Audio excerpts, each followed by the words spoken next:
Pour préciser donc l'analyse, il y a un outil qui nous permet d'analyser donc au plus près le poste pour trouver le candidat le plus en adéquation. C'est ce que l'on appelle la fiche de poste, à partir de laquelle on va établir un autre document qui s'appellera le profil de poste. Donc nous verrons plus loin quelles sont les différences. Donc dans cette fiche de poste, on va commencer par situer le salarié dans l'entreprise, dans son poste. Donc son rattachement hiérarchique, quel est le service dans lequel il va travailler. Ensuite, on parlera de la mission de l'emploi, c'est-à-dire de la raison d'être de ce poste. Quelle est sa finalité? On parlera ensuite des missions principales. Si je prends exemple sur votre titre ARH, par exemple, eh bien, la finalité, c'est d'assister une direction des ressources humaines dans toutes les tâches qui vous seront confiées. Et on va dire que les finalités, c'est l'administration d'un salarié et c'est de dérouler un processus de recrutement, de la formation et de l'intégration d'un salarié. Et ensuite, pour atteindre ces missions principales, vous devez effectuer différentes tâches. Donc, on a, je récapitule, je reprends l'intitulé du poste. Vous avez la situation du salarié dans le poste, rattachement hiérarchique, service, etc. Vous avez ensuite sa finalité, sa raison d'être, ses missions principales, et ensuite vous avez un descriptif des tâches qui est plus ou moins exhaustif, mais qui est le plus exhaustif possible. Et ensuite, vous avez ce qu'on appelle le champ des relations, c'est-à-dire, à ce poste-là, le salarié, il interfère avec des clients, des fournisseurs, internes et externes. Plus loin, vous pourrez également préciser son domaine d'autorité et de responsabilité à ce poste-là, quelle autorité il aura et quelle autonomie il peut avoir et quelle responsabilité il engagera. Vous pouvez également avoir des contraintes au poste, soit des contraintes horaires, soit des contraintes, encore un exemple pour une ARH, elle peut avoir comme contrainte dans son poste d'assurer le remplacement d'une gestionnaire de paye, par exemple, en son absence, avec une mission amoindrie, mais néanmoins, elle peut avoir cette contrainte-là. Ensuite, vous allez avoir ce que l'on appelle le profil. Dans le profil, on va retrouver la formation et l'expérience, on va retrouver le savoir-faire et on va avoir aussi le savoir-être. Et à l'issue de tous ces éléments, on peut rajouter des éléments autres, mais ça, c'est le socle de la fiche de poste. Et vous avez aussi une validation, parce que cette fiche de poste, elle est attachée au poste. Elle va décrire un poste tel qu'il est dans sa réalité.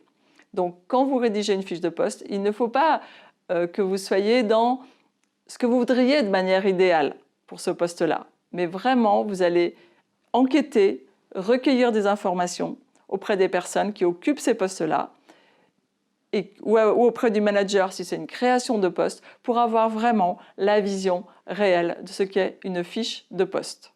Ensuite, une fois que la validation est faite et que vous avez la fiche de poste, vous allez pouvoir passer à ce qu'on appelle le profil de poste. Donc, vous prenez le socle de la fiche de poste et vous ajoutez, on va dire, des éléments variables qui sont nécessaires aux recruteurs, donc pour vous, mais qui sont aussi nécessaires si vous envoyez l'offre à l'extérieur, soit dans un cabinet de recrutement, soit dans une agence d'intérim. Et là, vous allez parler de rémunération. Vous allez pouvoir parler de statut. Vous allez pouvoir parler de conditions plus précises. Vous allez pouvoir parler d'avantages en nature. C'est-à-dire que tout ce dont le recruteur a besoin pour mieux cibler son candidat et aussi lui donner envie de venir. Ces choses-là ne sont pas dans le poste, parce que dans le poste, on parle du poste, on ne parle pas de la personne. À partir du moment où vous êtes sur le profil, vous êtes en train de parler du candidat idéal que vous voudriez trouver. Vous l'aurez compris, la fiche de poste doit être précise, objective, sans équivoque. C'est-à-dire, il ne doit pas y avoir d'ambiguïté.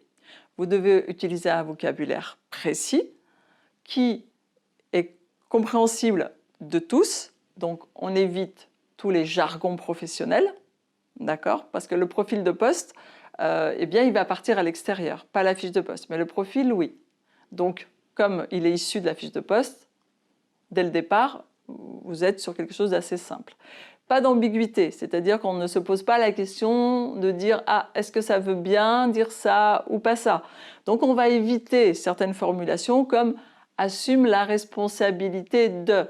Qu'est-ce que ça veut dire « assume la responsabilité de » On va plutôt dire « identifie »,« prend une décision », on va remplacer par des verbes d'action avec de la précision. Vous l'aurez compris, la fiche de poste, elle a un double objectif et un double intérêt en fait. C'est que quand elle reste en interne, ça permet à un salarié de connaître de manière très détaillée ce qui est attendu de lui. Et quand vous l'ajoutez à un profil de poste, quand vous la complétez par un profil de poste, eh bien, elle peut être présentée à un candidat. Et du coup, tout comme vous, ça vous sert à évaluer le candidat, ça sert au candidat à s'auto-évaluer pour savoir si il peut réaliser les tâches qui sont décrites dans ce poste-là.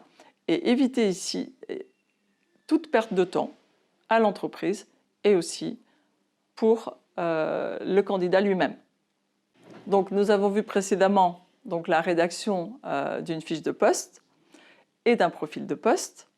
Vous verrez qu'en entreprise, parfois, c'est des choses qui sont un peu amalgamées. Mais faites le distinguo par la rémunération. Dans une fiche de poste, il n'y a jamais de rémunération d'indiquer.